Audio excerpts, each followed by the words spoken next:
عند الممثلين اللي بيبتدوا في سن صغير بيعرفوش يكبروا، ازاي عرفت تعدي الممر الصعب ده بين ادوار الطفوله وادوار الشباب؟ مش عارف والله يعني ما عنديش إجابة معينة غير توفيق معين في اختيار أدوار، وإن أنا في مرحلة كده حسيت إن أنا لو وقفت في المكان اللي أنا لسه واقف فيه ده، أنا مش هعرف أكمل، أنا هقع، عشان أنا ما كنتش فاهم أنا بعمل إيه. وهنا بقى فرق ما بين فكرة إيه هي الموهبة وإيه هو إن الشخص يتعلم حرفة. أنا لحد النهاردة مش متأكد من فكرة الموهبة دي، يعني مش عارف لو في حاجة فعلا اسمها موهبة.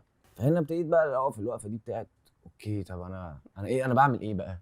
فابتديت أتساءل، وإزاي شخص شغفه يقدر يوصله إن هو فعلا يوهب حياته كلها للموضوع. وهنا بقى كان الموضوع المفصلي بقى انا عندي كده 16 او 15 سنه، قريت كده كتاب هو لطيف جدا، توفيق الحكيم، اسمه حديث مع حديث مع الكوكب. الكوكب. وهو يعني كان بيتكلم عن شخص طلع في بير في مقطم غالبا، ونادى عليه، وبعدين لقى فجاه الكوكب بيرد عليه.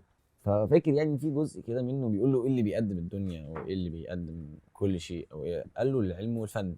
وفعلا الانسانيه دي بشكل او باخر قائمه على العلم والفن.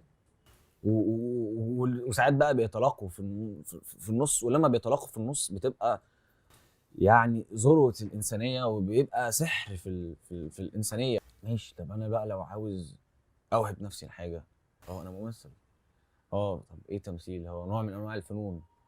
فأنا فنان. ابتديت بقى رحلة البحث دي يعني فكانت نقطه تحول يعني في هي دي، حياتك المهنيه. أعتقد هي دي لما وقفت كده وابتديت فعلا أتساءل.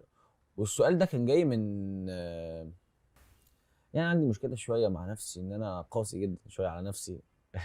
ازاي؟ قاسي يعني بس ده هل شيء مطلوب؟ بس بشكل صحي. مم.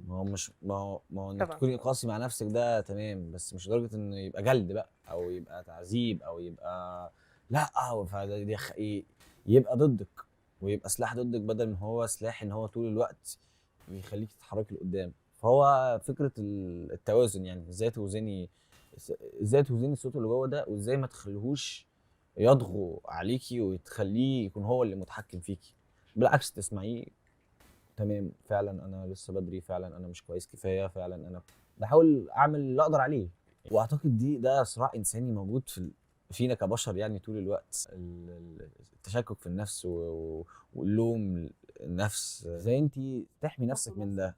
وده بقى برضو مرحله تانية برضو صعبه، ان ازاي فعلا افصل ما بين ده وحياتي الشخصيه، وما اخليش ده اثر عليا. يعني ده برضو موضوع انا لحد النهارده بحاول اتعامل معاه يعني، ومش مش سهل.